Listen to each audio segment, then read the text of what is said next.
స్వాగతం. 24 గంటలు కాదు, ఒక్క సెకండ్ లో మీ ముందుకు.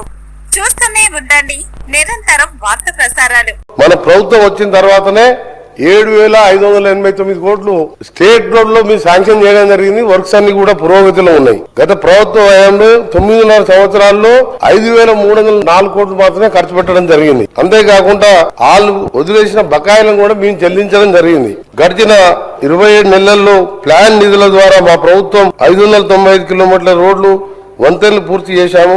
1,035 కోట్లు ఖర్చు పెట్టడం జరిగింది. నాన్ ప్లాన్ ద్వారా 323 కిలోమీటర్లు 16 బ్రిడ్జెస్ కూడా పూర్తి చేశాము. రోడ్ డెవలప్మెంట్ కార్పొరేషన్ తో పాటు ముఖ్యమైనది కేంద్ర ప్రభుత్వం తీసుకొచ్చిన HAM model, hybrid annuity model కింద ఇలా దాదాపు 11 రాష్ట్రాల్లో ఈ మోడల్ లో రోడ్లు అభివృద్ధి చేసే కార్యక్రమాలు, సింగిల్ లెవెల్ సెంటరింగ్ గానీ, మండల కేంద్రాలకు వెళ్లి జిల్లా కేంద్రాలకి డబుల్ రోడ్ చేసే కానీ, 4 లేన్ చేసే కార్యక్రమం గానీ, ఈ విధంగా మన రాష్ట్రం కూడా దీని మీద ఇప్పటికే అన్ని రకాలు పూర్తి చేసుకుని టెండర్ ప్రక్రియ పూర్తి చేసుకుని 13,006 కోట్ల రూపాయలతోని 34 ప్యాకేజీలుగా అన్ని జిల్లాలో ముఖ్యమైన ట్రాఫిక్ రోడ్లను గుర్తించి మినిమం 10,000 వెహికల్స్ పర్ డే ఉండే విధంగా మన రాష్ట్రంలోనే యాక్సిడెంట్లలో సంవత్సరానికి 6,500 మంది లాస్ట్ ఇయర్ చనిపోవడం జరిగింది. అందుకని రోడ్ల మీద ప్రత్యేక దృష్టి పెడుతూ శాసనసభ్యులు మన పార్టీ వాళ్ళ వేరే పార్టీ వాళ్ళని చూడకుండా టెండర్ పిలవడం జరిగింది. ఇప్పుడు టెక్నికల్ ప్రాసెస్ నడుస్తుంది. 1 మంత్ లోనే ఈ ప్రాసెస్ అంతా కంప్లీట్ చేసి